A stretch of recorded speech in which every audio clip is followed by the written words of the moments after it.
ನೆನಪಿಟ್ಟುಕೋ, ನೀನು ಉತ್ಸಾಹದಲ್ಲಿದ್ದರೆ ಈ ಪ್ರಪಂಚವೇ ನಿನ್ನ ಸ್ನೇಹವನ್ನು ಬಯಸುತ್ತದೆ. ಏಕೆಂದರೆ ಈಗಿನ ಪ್ರಪಂಚಕ್ಕೆ ಉತ್ಸಾಹ ತುಂಬುವವರು ಬೇಕಾಗಿರುವರು. ಯಾವಾಗಲೂ ಮಲಗಿದ್ದರೆ ನೀನು ಮಲಗಿದ ಚಾಪೆಯು ನಿನ್ನನ್ನು ನೋಡಿ ಅಸಹ್ಯ ಪಟ್ಟುಕೊಳ್ಳುತ್ತದೆ. ಯಾವಾಗಲೂ ಉತ್ಸಾಹದಲ್ಲಿರು. ಉತ್ಸಾಹವೇ ಜೀವನ, ಸೋಮಾರಿತನವೇ ಮರಣ. ಮೇಲೆ ಕಾಣಿಸುವ ಅಲಂಕಾರಕ್ಕಿಂತ ಒಳಗಿರುವ ಗುಣವೇ ಮುಖ್ಯ. ಹೇಗೆಂದರೆ ವಿಷ ತುಂಬಿದ ಚಿನ್ನದ ಪಾತ್ರೆಗಿಂತ ಜೇನು ತುಂಬಿದ ಮಣ್ಣಿನ ಪಾತ್ರೆಯೇ ಎಷ್ಟೋ ಮೌಲ್ಯಯುತವಾದದ್ದು. ಹಣದ ಎದುರು ಮರೆಯಾಗುತ್ತಿದೆ ಬಾಂಧವ್ಯ, ಸಂಪತ್ತಿನ ಎದುರು ಕುರುಡಾಗುತ್ತಿದೆ ಗುಣ, ಆಸ್ತಿಯ ಎದುರು ಆವಿಯಾಗುತ್ತಿದೆ ವಾತ್ಸಲ್ಯಗಳು. ಇಂದಿನ ನಮ್ಮ ವರ್ತನೆಯೇ ನಾಳೆ ನಮ್ಮ ಮಕ್ಕಳಿಗೆ ಆಯುಧಗಳು. ಪೆಟ್ಟು ತಿಂದ ಕಲ್ಲೇ ಒಂದು ಸುಂದರ ಮೂರ್ತಿಯಾಗಿ ಬದಲಾಗುತ್ತದೆ. ಆದರೆ ಪೆಟ್ಟು ಕೊಟ್ಟ ಸುತ್ತಿಗೆ ಮಾತ್ರ ಯಾವತ್ತೂ ಸುತ್ತಿಗೆಯಾಗೇ ಇದ್ದು ಬಿಡುತ್ತದೆ. ಅವಮಾನಗಳು, ನಿಂದನೆಗಳು ಮತ್ತು ಕಷ್ಟದ ಬೆಲೆ ತಿಳಿದವನು ಮಹನೀಯನಾಗುತ್ತಾನೆ. ಇತರರನ್ನು ಕಷ್ಟಕ್ಕೆ ಒಳಪಡಿಸಿದವನು ಇದ್ದಲ್ಲಿಯೇ ಇದ್ದು ಬಿಡುತ್ತಾನೆ. ನಮ್ಮೊಂದಿಗೆ ಅವಶ್ಯಕತೆ ಇದ್ದಾಗ ಮಾತ್ರ ನಮ್ಮವರ ಹಾಗೆ ನಟಿಸುತ್ತಾರೆ. ಅವಸರ ತೀರಿದ ಬಳಿಕ ಅಪರಿಚಿತರ ಹಾಗೆ ಇದ್ದು ಬಿಡುತ್ತಾರೆ.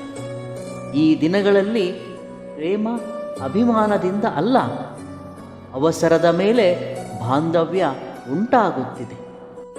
ಜೀವನದಲ್ಲಿ ಕಷ್ಟಗಳು ಅನ್ನುವವು ಕಣ್ಣೀರನ್ನಷ್ಟೇ ಅಲ್ಲ, ಸತ್ಯಗಳನ್ನು ಸಹ ಹೊರಗೆಡುತ್ತವೆ. ಸತ್ಯದ ಮುಸುಕನ್ನು ಸರಿಸಿ ವಾಸ್ತವಿಕತೆಯನ್ನು ಬೆಳಗುವ ಹಾಗೆ ಮಾಡುತ್ತದೆ. ಮನುಷ್ಯನಿಗೆ ಕಷ್ಟದಲ್ಲೇ ಜೀವನದ ಸತ್ಯ ಅರಿವಿಗೆ ಬರುವುದು. ಕಷ್ಟದಲ್ಲೇ ಬಂಧು ಬಾಂಧವರ ಮನಸ್ಥಿತಿ ಏನು ಎಂದು ತಿಳಿಯುವುದು. ಅದಕ್ಕೆ ಹೇಳುವುದು, ಕಷ್ಟಗಳು ಕಣ್ಣೀರನ್ನಷ್ಟೇ ಅಲ್ಲ, ಸತ್ಯವನ್ನು ಬಯಲಿಗೆಳೆಯುತ್ತದೆ. ಕಷ್ಟ ನಿನ್ನಲ್ಲಿಯ ಧೈರ್ಯ ಮತ್ತು ಸಾಮರ್ಥ್ಯವನ್ನು ನಿನಗೆ ಪರಿಚಯಿಸುತ್ತದೆ. ಹಾಗೆ ನಿನ್ನ ಭವಿಷ್ಯತ್ತಿಗೆ ಗಮ್ಯವನ್ನು ತೋರಿಸುತ್ತದೆ. ಕಷ್ಟವನ್ನು ಮೆಟ್ಟಿ ನಿಲ್ಲಿ, ವೃಥಾ ಅದಕ್ಕೆ ಕಾರಣವನ್ನು ನಿಂದಿಸುತ್ತಾ ಸಮಯವನ್ನು ಕಳೆಯಬೇಡಿ. ಕಾರಣ ಏನಾದರೂ ಆಗಲಿ, ಯಾರಾದರೂ ಆಗಲಿ, ಅದರಿಂದ ಹೊರಬಂದು ಜೀವನವನ್ನು ಉನ್ನತಗೊಳಿಸಿ.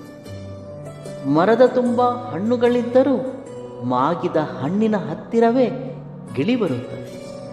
ಒಳೆತ ಹಣ್ಣಿಗೆ ಹುಳ ಹಿಡಿಯುತ್ತದೆ. ಹಾಗೆ ಒಳಿತು ಕೆಡುಕು ಸಮೂಹ ನಿನ್ನ ಸುತ್ತಲೂ ಇದೆ. ಯಾವ ಕಡೆ ನಿನ್ನ ಹೆಜ್ಜೆ ಹಾಕಬೇಕೆನ್ನುವುದು ನಿನ್ನ ಸ್ವಭಾವದ ಮೇಲೆ ಆಧಾರವಾಗಿರುತ್ತದೆ. ಈ ಪ್ರಪಂಚದಲ್ಲಿ ಎರಡೂ ಇದೆ, ಒಳ್ಳೆಯದು ಮತ್ತು ಕೆಟ್ಟದ್ದು. ಯಾವುದನ್ನು ನೀನು ಆರಿಸುವೆಯೋ ಅದು ನಿನಗೇ ಬಿಟ್ಟದ್ದು. 10 ಜನರೊಂದಿಗೆ ಇದ್ದಾಗ ಹಠಕ್ಕೆ ಬೀಳಬೇಡ. 4 ಜನರೊಂದಿಗೆ ಇದ್ದಾಗ ನಗುವುದನ್ನು ಅಭ್ಯಾಸ ಮಾಡಿ. ಹಾಗೆ ನಿನ್ನ ಆನಂದವನ್ನು ವ್ಯಕ್ತಪಡಿಸು. ಜೀವನದಲ್ಲಿ ಅತಿ ಪ್ರಮಾದಕರವಾಗಿರುವುದು ದುಃಖ, ಅದನ್ನು ಅಧಿಗಮಿಸಿ. ಹಾಗೆ ಅತಿ ಭಯಂಕರವಾದುದು ನಿರಾಸೆ, ಅದನ್ನು ನಿರ್ಲಕ್ಷಿಸಿ. ಹಾಗೆ ಎಲ್ಲವುದಕ್ಕಿಂತ ನೀಚವಾಗಿರುವುದು ಅಸೂಯೆ, ಇದನ್ನು ನಿಮ್ಮ ಹತ್ತಿರವೂ ಸುಳಿಯಲು ಬಿಡಬೇಡಿ. ಸಂತೋಷ ಕಲಿಸದೇ ಇರುವ ಎಷ್ಟೋ ಪಾಠಗಳನ್ನು ಕಣ್ಣೀರು ಕಲಿಸುತ್ತದೆ.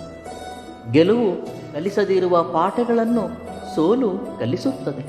ಹಾಗೆ ಸ್ನೇಹ ಕಲಿಸದ ಜಾಗ್ರತೆಗಳನ್ನು ಮೋಸ ಕಲಿಸುತ್ತದೆ. ಅದಕ್ಕೆ ಹೇಳುವರು, ಆಗುವುದೆಲ್ಲ ಒಳ್ಳೆಯದಕ್ಕೆ ಎಂದು. ಜೀವನ ಕುರಿತು 4 ಸತ್ಯಗಳು.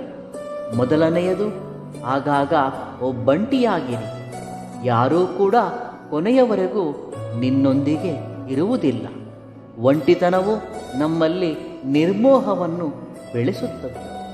ಎರಡನೆಯದು, ದುಃಖವನ್ನು ನಿಮ್ಮಲ್ಲೇ ಬಚ್ಚಿಟ್ಟುಕೊಳ್ಳಿ, ಏಕೆಂದರೆ ಯಾರಿಗೂ ನಿನ್ನ ದುಃಖ ಬೇಕಿಲ್ಲ. ಇನ್ನು 3, ನಿಮ್ಮ ಸಮಯಕ್ಕೆ ಬೆಲೆ ಕೊಡಿ, ಏಕೆಂದರೆ ಅದು ಮತ್ತೆ ಮರಳಿ ಬರುವುದಿಲ್ಲ. ಇನ್ನು 4ನೆಯದು, ಏನೇ ಆದರೂ ನಮ್ಮ ಒಳ್ಳೆಯದಕ್ಕೆ ಎಂದು ಇರಿ, ಜೀವನ ಪ್ರಶಾಂತವಾಗಿ ಸಾಗುತ್ತದೆ. 1000 ಗೋವುಗಳು ಇದ್ದಾಗ್ಯೂ ಹೇಗೆ ಕರು ತನ್ನ ತಾಯಿಯನ್ನು ಹುಡುಕಿಕೊಂಡು ಹೋಗುತ್ತದೆಯೋ ಹಾಗೆ ಒಳ್ಳೆಯದು ಕೆಟ್ಟದ್ದು, ಪಾಪ ಪುಣ್ಯ, ನಾವು ಮಾಡುವ ಕರ್ಮಫಲಗಳು ನಮ್ಮನ್ನು ಹುಡುಕಿಕೊಂಡು ತಪ್ಪದೇ ಬರುತ್ತವೆ. ಮುಖ್ಯವಾಗಿ ಈ ದಿನಗಳಲ್ಲಿ ಮೌನವಾಗಿರುವುದು ಒಳ್ಳೆಯದು. ಅಸಲಿಗೆ ಮೌನವಾಗಿರುವುದು ಎಂದರೆ ಬರೀ ಮಾತನಾಡದಿರುವುದಷ್ಟೇ ಅಲ್ಲ, ಇತರರ ಜೀವನದಲ್ಲಿ ತಲೆ ಹಾಕದಿರುವುದು ಕೂಡ ಮೌನವೇ ಅಲ್ಲವೇ? ಇತರರನ್ನು ಹೀಯಾಳಿಸದಿರುವುದು, ಹಾಗೆ ಕೀಳಾಗಿ ನೋಡದಿರುವುದು ಸಹ ಮೌನವೇ ಅಲ್ಲವೇ? ಇತರರ ಜೀವನದ ಕುರಿತು ನಿನಗೇಕೆ ಚಿಂತೆ?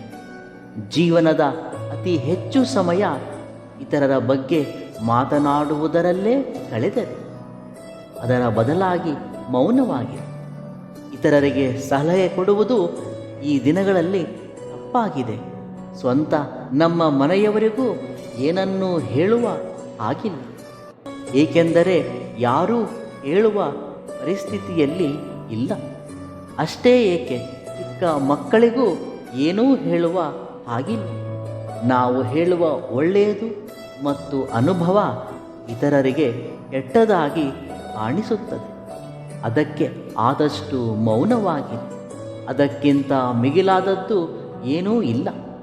ಇದು ನಮಗೂ ಎಷ್ಟೋ ಸಾರಿ ಅನಿಸುವುದು.